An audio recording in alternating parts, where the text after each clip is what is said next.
Good morning all student. अपने जो chapter चला था अपने साइंस में कार्बन और इसके महत्वपूर्ण यौगिक वाला चैप्टर चला था। काफी दिनों से अपन है वो शुरुआत पूरे करते हैं। आपके इस कोरोना महामारी को देखते हुए ये 1 महीने का आपका लॉकडाउन है वो आपका पुनः बढ़ा दिया गया है। इसलिए अभी भी आपको है वो घर के ऊपर अपना अध्ययन कार्य जारी रखना है। जो काम दिया जाता है उस काम को सुव्यवस्थित तरीके से आपको करना है। गणित का है वो लगभग आपकी प्रश्नावलियां हैं वो आपकी कंप्लीट हो चुकी हैं। कल 2019-20 की जो बोर्ड परीक्षाएं थी उनका भी कल समापन हो गया है। कल 10वीं और 12वीं के जो शेष रहे पेपर थे वो सभी पेपर आपके कंप्लीट हो चुके हैं। उनका परिणाम भी इसी महीने यानी जुलाई के अंदर आने की पूरी संभावना है। लेकिन आप जो एग्जाम के अंदर बैठेंगे वो सत्र 2020-21 आपका होगा। अब ये 2020 है वो अपने लिए इसकी शुरुआत ही इस प्रकार से हो गई है। तो आपको खुद को संभल करके इसकी आपको तैयारी करनी है। इसके अंदर किसी प्रकार की आपको कोताही नहीं बरतनी है। या आप मत सोचो कि 31 तारीख है, 31 तारीख के बाद में 31 जुलाई के बाद में यानी अगस्त से है अपनी स्कूल है वो प्रॉपर तरीके से रनिंग के ऊपर आ जाएगी। लेकिन ये अपना कहना भी है वो उचित नहीं है। कोई जरूरी नहीं है कि 31 तारीख के बाद में 1 तारीख से अपने स्कूल हैं वो प्रॉपर तरीके से चलने लग जाए। इसके लिए आपको जो काम दिया जाता है अब उस काम को है आपको करना है। जो सब्जेक्ट हैं उन सब्जेक्टों की लगभग है आपकी प्रत्येक दिन प्रत्येक सब्जेक्ट की है वो क्लास नहीं लग पाएगी। लेकिन जैसे जिस दिन जिस सब्जेक्ट की क्लास लगेगी ऑनलाइन तो उसको आपको उसी दिन उस सब्जेक्ट का है काम आपको करना है। साथ ही आपको अपनी पाठ्य पुस्तकें हैं वो पाठ्य पुस्तकें भी खरीद लेनी है।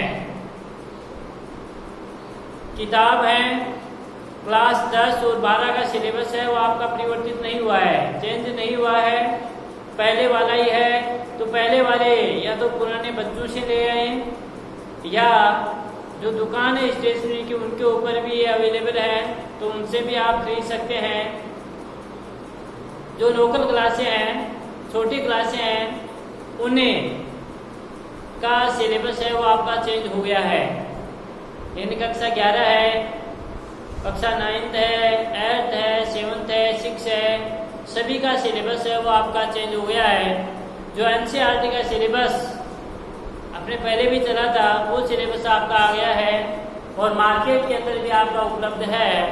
तो आप NCERT का सिलेबस है वो आप खरीद लें और घर के ऊपर अपने अध्ययन करें। यहाँ पर जो आपको विद्यालय के अंदर बताया जाएगा उस बताई गई चीज को भी आप सही तरीके से आप घर वालों से आपको ऐसा नहीं करना है कि आप मोबाइल ले लिया उनसे कि हम पढ़ रहे हैं, लैपटॉप ले लिया कि हम पढ़ रहे हैं और आप अनर्गल चीजों के अंदर अपना ध्यान है वो ध्यान नहीं भटकाएं। आपका मुख्य उद्देश्य है अध्ययन करना, पढ़ाई करना, तो उसी के ऊपर आपको टारगेट रहना है, उसी के ऊपर फोकस डाल के अपना पढ़ाई करनी है। जितना हो सके उतने ज़्यादा से ज़्यादा यहाँ पर आपको विद्यालय से जो चीज़ अवेलेबल करवाई जाएगी वो करवा दी जाएगी। प्रत्येक सब्जेक्ट के जो नोट्स हैं अपने कॉपी के अंदर आपको लिखने हैं। क्लास 12 और 10th के लिए अगले सप्ताह से है वो टेस्ट सीरीज भी है वो भी अपन शुरू कर रहे हैं। प्रत्येक सब्जेक्ट के जो जिस चैप्टर का आपका टेस्ट होना है उस चैप्टर के लिए विषय अध्यापक है वो आपको बता देगा कि इस चैप्टर का आपको तैयार करना है, इसमें से आपका टेस्ट होगा। तो आप टेस्ट के लिए भी है वो तैयार हैं। जो मैटर पढ़ाया जाता है उसको आप याद भी करते रहें। क्योंकि आने वाला समय है ये भी आपका है, ये कोई ज़रूरी नहीं है कि आपका 1 अगस्त से है आपकी स्कूलें चलने लग जाएं। दूसरी बात, आपको इस कोरोना महामारी के प्रति भी अपने आप को भी बचा के रखना है और अपने परिवार वालों को भी, अपने सगे संबंधियों को भी, अपने पड़ोसियों को भी, अपने गांव के भी जो भी हैं उनके बारे में भी उनको जागरूक रखना है। घर से बाहर निकलते समय मास्क का उपयोग निश्चित रूप से करें, क्योंकि जैसे जैसे अपने धैर्य में रह रहे हैं वैसे वैसे है सामान्य इन चीज़ों को अपन लापरवाही बरतते जा रहे हैं। दिन प्रतिदिन है उनकी देख के अनदेखी कर रहे हैं। अब शादी विवाह है, ये भी आपके हुए थे, तो उनके अंदर भी जाते हो तो ज़्यादा एक जगह आपको इकट्ठे नहीं रहना है। गए जो काम आपने होना था, यानी भोजन करना था, भोजन करके तुरंत है आपको वापस अपने घर के ऊपर आ जाना है,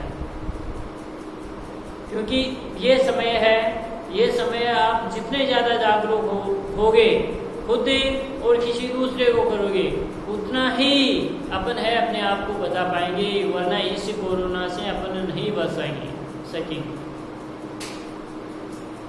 और अपने पढ़ाई का विशेष रूप से ध्यान रखें। क्लास 10 की आपकी गणित क्या सिलेबस है, लगभग आपका ऑनलाइन है, आपका पूरा हो चुका है। तो प्रत्येक विद्यार्थी जिस प्रश्नावली के अंदर आपकी दिक्कत हो रही है उस प्रश्नावली को आप पुनः जो डाले गए पाठ हैं पुनः खोल करके भी उसको देख सकते हैं और उसका अध्ययन निरंतर रूप से कि अपन को 20 क्वेश्चन है गणित के, मैथ के 20 क्वेश्चन है, 20 क्वेश्चन प्रतिदिन के हल करने हैं, तो हल करने ही हैं। अपनी रफ कॉपी के अंदर पीछे वाली प्रश्नावली जो होगी तो उनमें से 20 क्वेश्चन हल करने हैं, तो हल करने ही हैं। इनके अंदर ऐसा नहीं है कि अपन कल कर लेंगे, ऐसा आपको बिल्कुल भी नहीं सोचना है। अपने साइंस के अंदर जो चैप्टर चला था वो चैप्टर चला था कार्बन और इसके महत्वपूर्ण यौगिक थे। अपना चैप्टर था, आपका इम्पोर्टेंट चैप्टर था, इसके कार्बनिक यौगिकों का क्लासिफिकेशन था, वर्गीकरण था, यह आपका कंप्लीट हो चुका था। 2 भागों के अंदर इसको डिवाइड किया गया था, कार्बनिक चक्रीय और अचक्रीय। अपने सिलेबस में केवल अचक्रीय हाइड्रोकार्बन है, अचक्रीय हाइड्रोकार्बन को भी 2 भागों के अंदर बांटा गया था। एक है आपका संतृप्त हाइड्रोकार्बन और दूसरा आपका असंतृप्त हाइड्रोकार्बन। संतृप्त हाइड्रोकार्बन अपन किसे कहते हैं? ऐसा हाइड्रोकार्बन जिसमें कार्बन कार्बन के मध्य एकल बंध ही आता है, तो इसको अपने संतृप्त हाइड्रोकार्बन कहते हैं। और असंतृप्त हाइड्रोकार्बन ऐसा हाइड्रोकार्बन जिसमें कार्बन कार्बन के मध्य द्विबंध या त्रिबंध उपस्थित होता है, तो उसको अपन असंतृप्त हाइड्रोकार्बन कहते हैं। संतृप्त हाइड्रोकार्बन में मेरे अपने एक अपने श्रेणी पढ़ेंगे। संतृप्त हाइड्रोकार्बन में जो श्रेणी पढ़ेंगे वो है अपनी एल्केन श्रेणी, और असंतृप्त हाइड्रोकार्बन में जो श्रेणी पढ़ेंगे वो पढ़ेंगे अपन एल्कीन और एल्काइन श्रेणियां। दोनों श्रेणियां अपन पढ़ेंगे, एल्कीन, एल्केन और एल्काइन, तीनों श्रेणियां अपने इस चैप्टर के अंदर अध्ययन करेंगे। तो ये चैप्टर है, इसके अंदर अपने वर्गीकरण हो गया था। अब कार्बनिक यौगिकों के नामकरण की पद्धतियां अपने चल रही थी। कार्बनिक यौगिकों के नामकरण की 3 पद्धतियां हैं। कार्बनिक यौगिकों के नामकरण की पद्धतियां, कार्बनिक यौगिकों के नामकरण की निम्न 3 पद्धतियां हैं।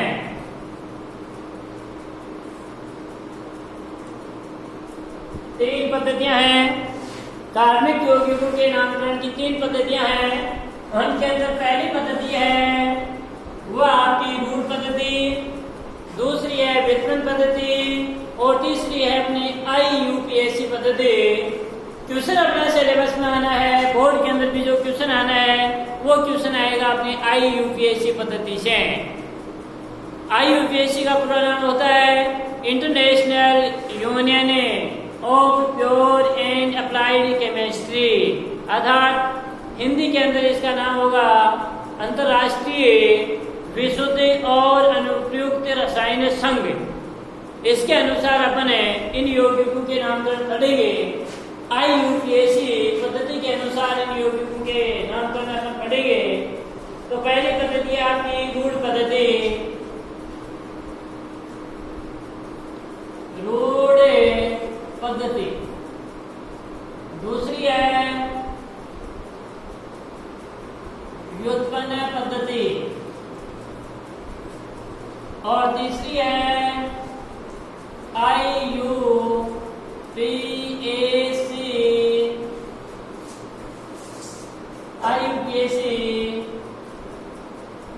पद्धति। IUPAC का पूरा नाम होगा इंटरनेशनल यू का यूनियन, पी का प्योर, ए का अप्लाइड, ओ सी का केमिस्ट्री। तो इसका पूरा नाम होगा international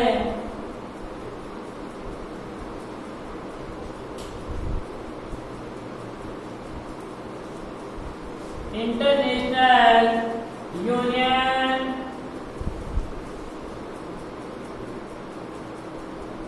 of pure and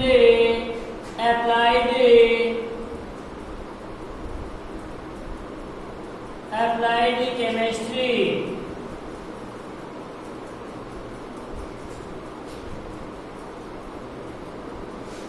international union of applied chemistry.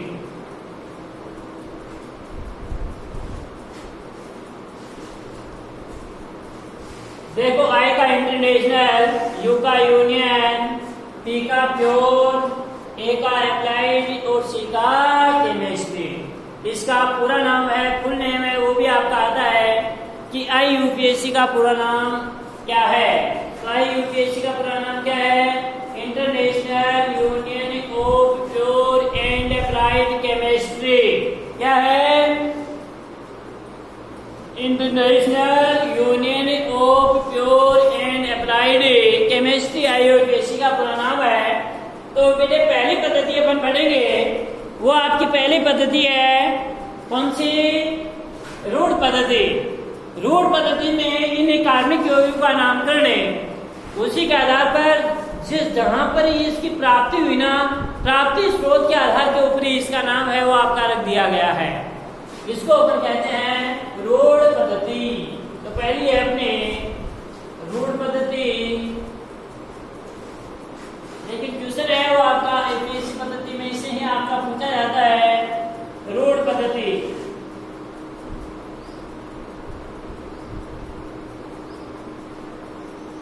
इसमें कार्बनिक यौगिकों का नामकरण है, इसमें कार्बनिक यौगिकों का नामकरण है, कार्बनिक यौगिकों का नामकरण उनके प्राकृतिक स्रोत, उनके प्राकृतिक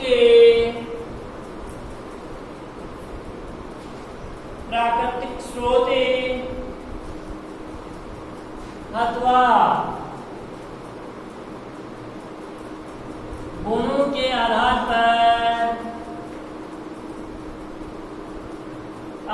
पर किया जाता है।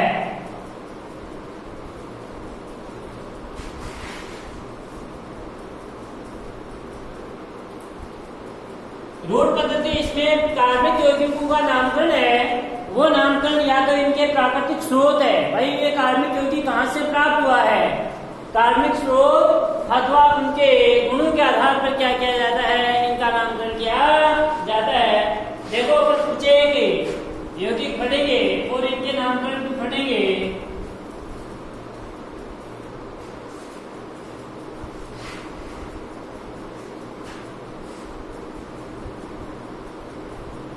सूत्र इनका रूढ़ नाम और प्राकृतिक स्रोत।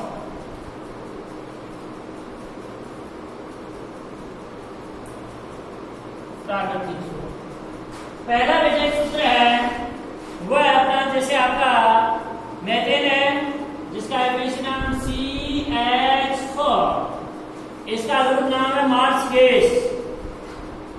मार्स गैस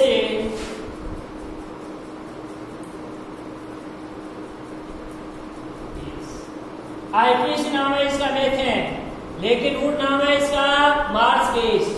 मार्स गैस ये किसे दलदल से प्राप्त हुआ था, इसलिए इसका नाम क्या पड़ गया, मार्स गैस पड़ा। इसका प्राकृतिक स्रोत है वो दलदल से प्राप्त हुआ था।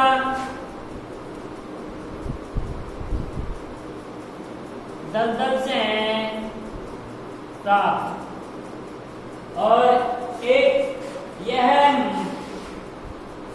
जो मार्स नामक स्थान थे ना वहां से प्राप्त हो गई वही हुई थी गैस, मेथेन गैस। इसी के नाम के ऊपर इसका क्या नाम पड़ गया, मार्स गैस पड़ गया। किसे लिखो तो लिख लो मार्स से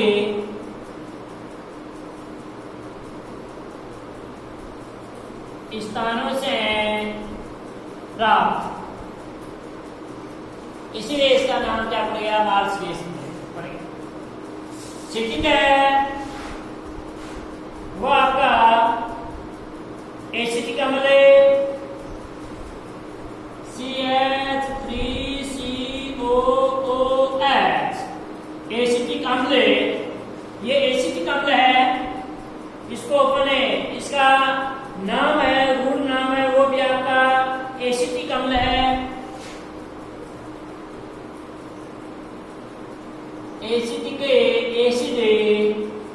एसिटिक अम्ल, और यह प्राप्त किससे हुआ, जो सिरका होता है, सिरके का लैटिन नाम एसिटम है, इससे लिया गया है।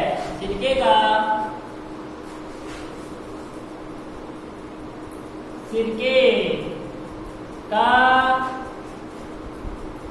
लैटिन नाम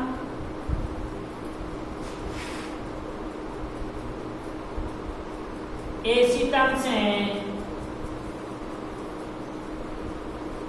लिया गया, यानी सिरके का जो लैटिन नाम है वो एसिटम है। तो इस एसिटम से फिर इसका क्या नाम पड़ गया, एसिड पड़ गया, एसिटिक अम्ल पड़ गया।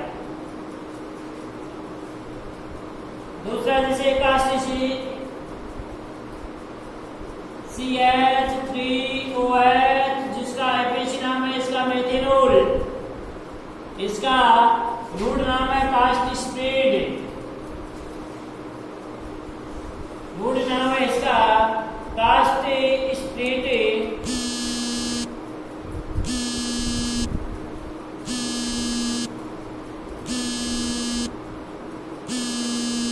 कास्ट स्प्रेड इसका नाम क्यों पड़ गया, क्योंकि यह लकड़ी के बंजर आसवन से प्राप्त होता है, इसीलिए इसका नाम क्या पड़ गया, कास्ट। कास्ट का मतलब लकड़ी, लकड़ी के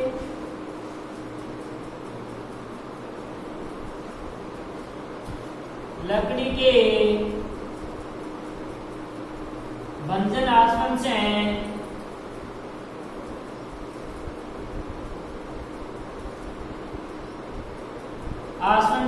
प्राप्त होता है, इसलिए इसका नाम क्या पड़ गया, कास्ट स्प्रेड पड़ गया। अगला है फॉर्मिक अम्ल HCOOH, फॉर्मिक एसिड।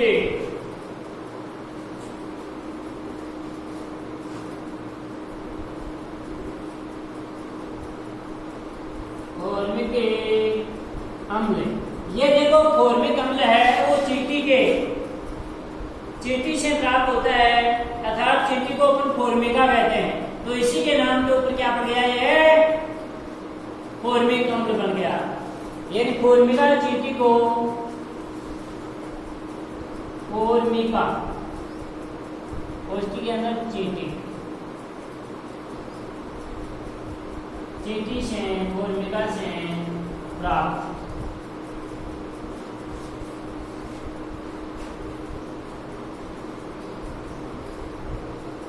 अगला अपना लैक्टिक अम्ल, लैक्टिक अम्ल HCOOH।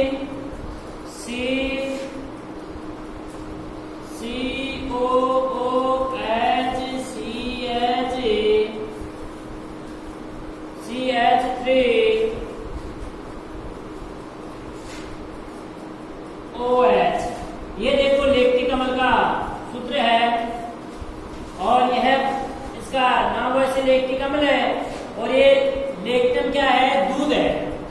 लैक्टम दूध को कहते हैं। तो ये लैक्टिक अम्ल है वो लैक्टम से बना है, यानी दूध से बना है। लैक्टिक अम्ल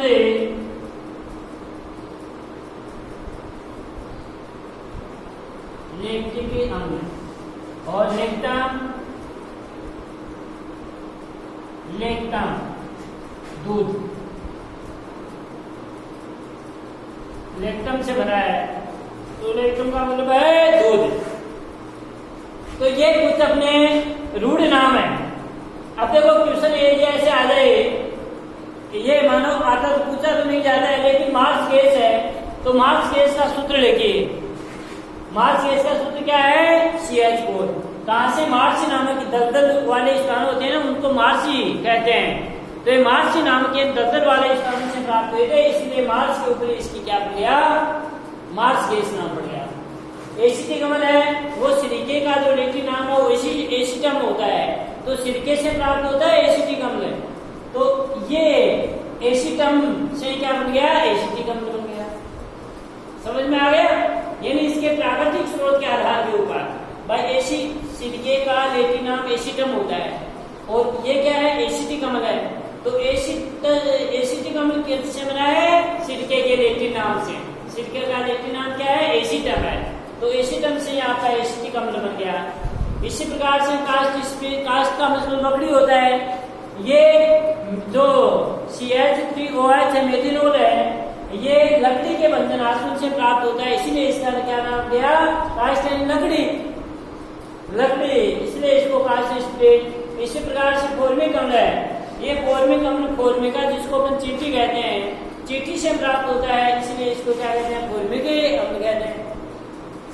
लैक्टिक अम्ल है, लैक्टिक अम्ल यानी लैक्टम यानी दूध से प्राप्त होता है, इसलिए इसको क्या कहा, यानी लैक्टम से ही लैक्टिक अम्ल बना है।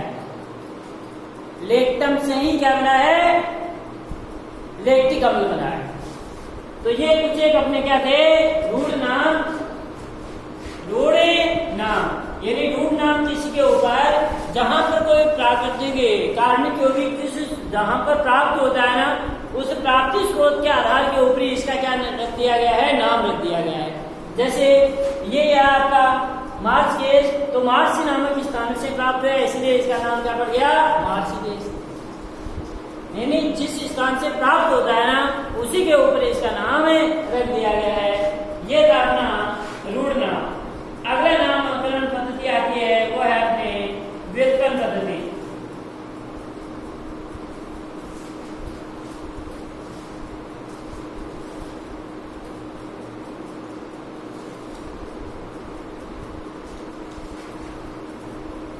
ये जो रूढ़ पद्धति है, इस रूढ़ पद्धति के अंदर भी देखो कुछ इसके नाम है, वो आपके असाकित हाइड्रोकार्बन भी हो सकते हैं।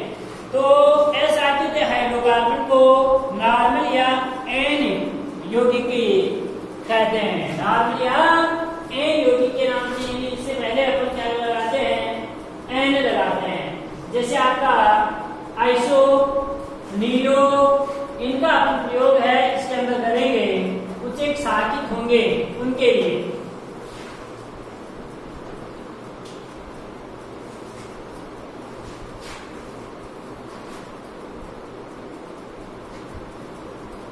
इस पद्धति में, रूढ़ पद्धति में, इस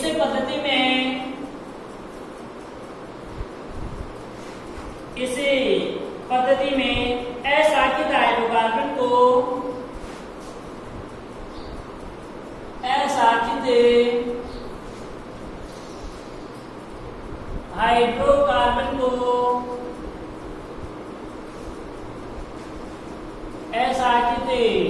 हाइड्रोकार्बन को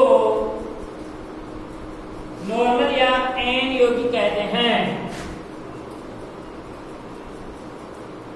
नॉर्मल या एन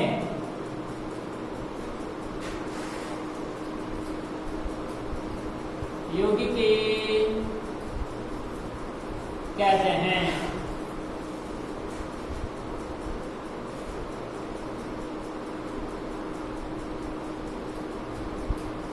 जैसे ये है आपका CH3 CH2 CH2 CH2 CH3 1 2 3 4 5 है। तो ये क्या है? अशाखित है। क्या है? अशाखित है, इसलिए इसको पर एन नॉर्मल यौगिक क्या एन यौगिक की इसका नामकरण क्या होगा? 1 2 3 4 5 5 कार्बन है, तो 5 कार्बन के लिए अपन पूरे लाइन क्या लगाएंगे बेटे? 5 के लिए कार्बन संख्या 5 है। अरे कार्बन की संख्या यदि कार्बन यौगिक में 1 होगी, 1 के लिए क्या लगाएंगे अपन? 1 के लिए मैथ, 2 के लिए eth, meth eth pro but pent hex hept oct non व डेक। इस प्रकार से आपके 10 कार्बन तक ही है। यानी कार्बन संख्या 1 के लिए अपन मैथ लगाएंगे, कार्बन 2 के लिए अपन एथ, 3 के लिए प्रो, 4 के लिए ब्यूट, 5 के लिए पेंट, 6 के लिए हेक्स, 7 के लिए हेप्ट, 8 के लिए ओक्ट और 9 के लिए नॉन और 10 के लिए डेक। इस प्रकार से अपन इन पूर्व लग्नों का प्रयोग करेंगे। तो यहाँ पर देखो कार्बन की संख्या कितनी है? 1 2 3 4 5 है। 5 कार्बन के लिए क्या लगाएंगे अपने? अभी बताया था 1 के लिए मैथ, 2 के लिए एथ, 3 के लिए प्रो, 4 के लिए ब्यू, 5 के लिए पेंट। तो क्या लगाएंगे? पेंट। अब देखो ये अशाखित हाइड्रोकार्बन है, यानी इसके शाखा नहीं लग रही है।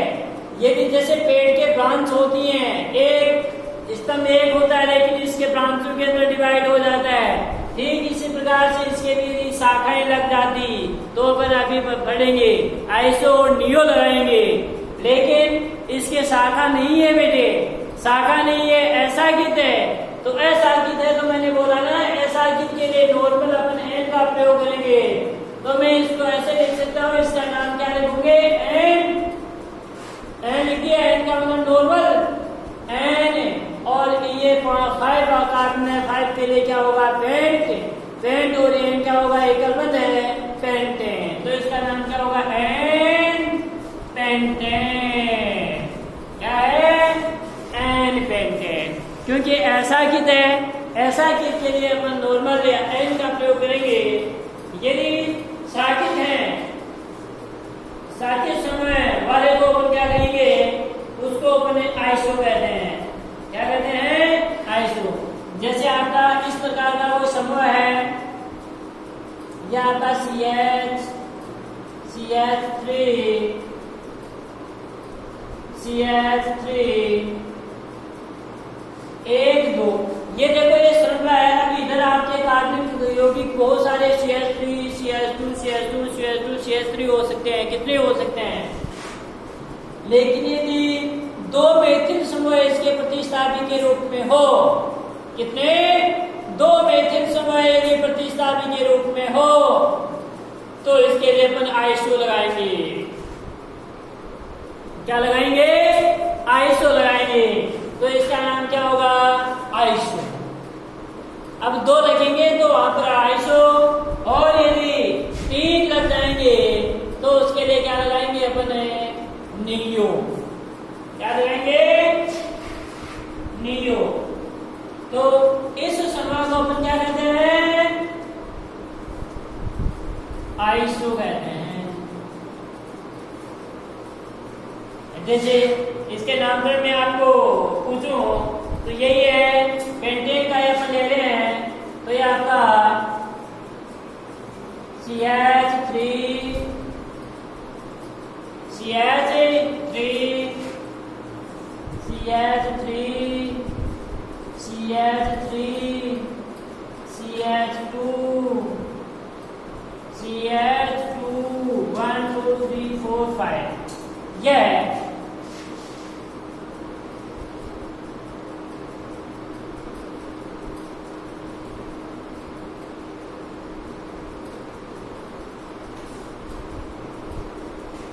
कितना है?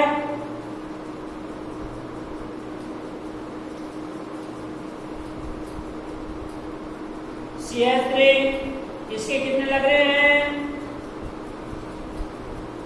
कितने लग रहे हैं?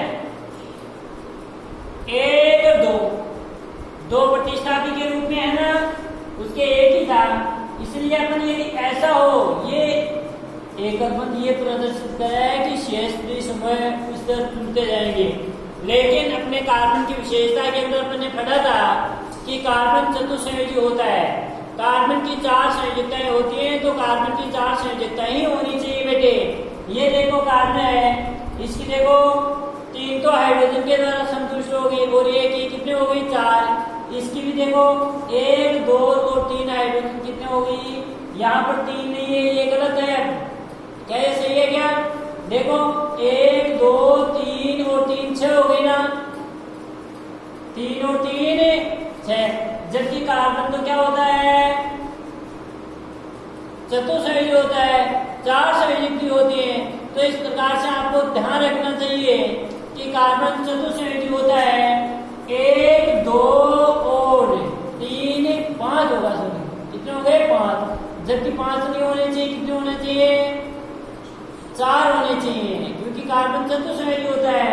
1 2 कितना हाइड्रोजन लगाएगी? इसकी चतुसंयोजकता पूरी हो, 3 ने लगाएंगे, कितने लगाएंगे? 2। तो 1 2 और 2 4। इसकी भी देखो 1 2 1 2 4। ये क्या हो गया आपका? इस प्रकार से 2 प्रतिस्थापी के रूप में हो, इसका क्या नाम हो गया? 1 2 3 4 5 कार्बन के लिए पेंटेन है, तो इसका नाम क्या हो गया? आइसोपेंटेन। क्या नाम हो गया भाई? ये 2 CH3 समूह जुड़ गए ना, इसलिए अपने इसके क्या लगाएंगे? आइसो लगाएंगे। यहाँ पर देखो अपने एन पेंटेन ही लिखा था, क्योंकि ये ऐसा थी, यहाँ पर शाखा के रूप में बढ़ गई, तो इसका नाम क्या हो गया? आइसोपेंटेन।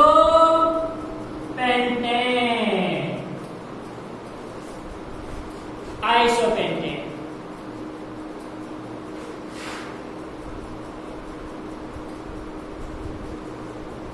अब यदि एक कार्बन है, समूह को यदि तीनों और चारों ओर से आपके CH3 समूह यदि जुड़े हुए हों, मेथिल समूह हो, तो उसको अपन क्या कहते हैं? नियो समूह कहते हैं। क्या कहते हैं? नियो कहते हैं। जैसे ये आपका CH3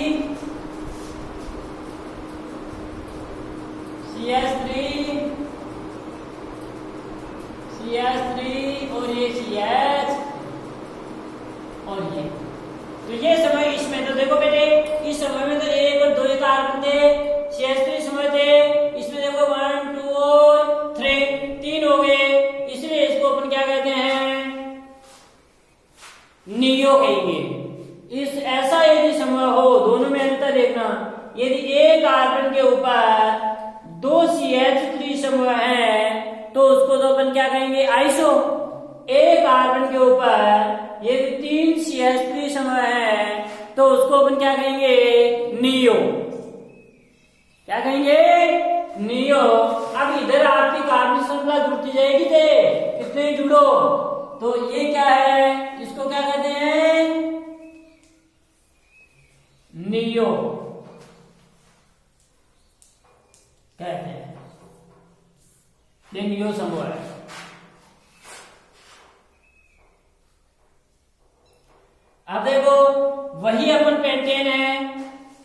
एन पेंटेन पढ़ा था, आइसोपेंटेन पढ़ा, अब बेटे अपन नियोपेंटेन भी पढ़ेंगे।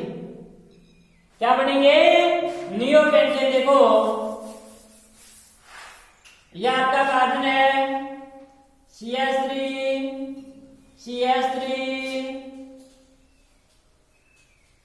और CH3। यहां पर कितने लगेगा? पेंटेन में से 1 2 3 और 4 कार्बन तो हो गए। पेंटेन के लिए कितने होने चाहिए? 5 ही तो होने चाहिए। तो यहां मैं क्या लगाऊं? CH3 समय 1 ही तो लगेगा आपका। अब देखो 5 हो गए, 1 2 3 4 और 5। कार्बन की संख्या वही 5 है, 5 है, लेकिन अपने पढ़ा था देख, एन पेंटेन भी पढ़ा, आइसोपेंटेन भी पढ़ा और बेटे यहाँ पर नियोपेंटेन भी अपन ने पढ़ दिया है। क्या पढ़ा है? तो इसका नामकरण क्या होगा अबे? क्योंकि इसमें एक कार्बन के ऊपर देखो 1 2 3, यहाँ पर 2 है, इसमें 2 है तो आइसो, 3 है, इसका मतलब है नियो। तो यहाँ क्या नाम होगा इसका? नियो, बोलो, नियोपेंटेन। नियोपेंटेन लिख लो इसको।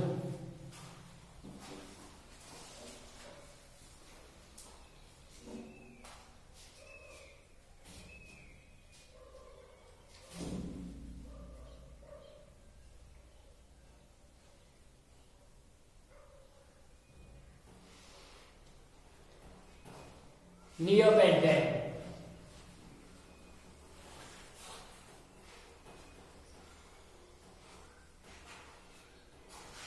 सेकेंड पद्धति आती है वह अपनी व्युत्पन्न पद्धति।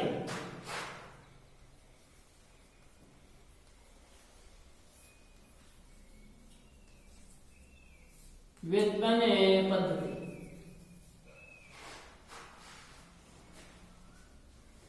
इस पद्धति में कार्बनिक यौगिकों का नामकरण है उनके सरल यौगिकों का व्युत्पन्न मानकर किया जाता है। इसमें कार्बनिक यौगिकों का नामकरण है उनके जो सरल यौगिक है उनके सरल यौगिकों का व्युत्पन्न मान करके किया जाता है। इसमें कार्बनिक यौगिकों का नामकरण है, कार्बनिक यौगिकों का नामकरण है उनके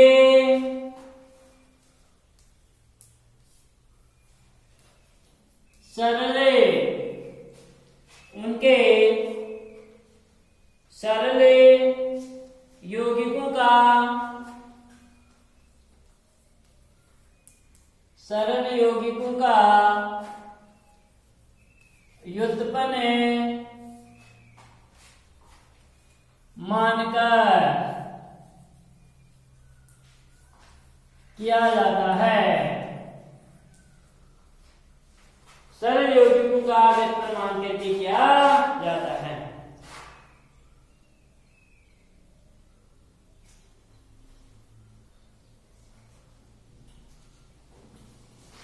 जो सरल यौगिक हैं उनका व्युत्पन्न मान करके ही इसका नामकरण किया जाता है।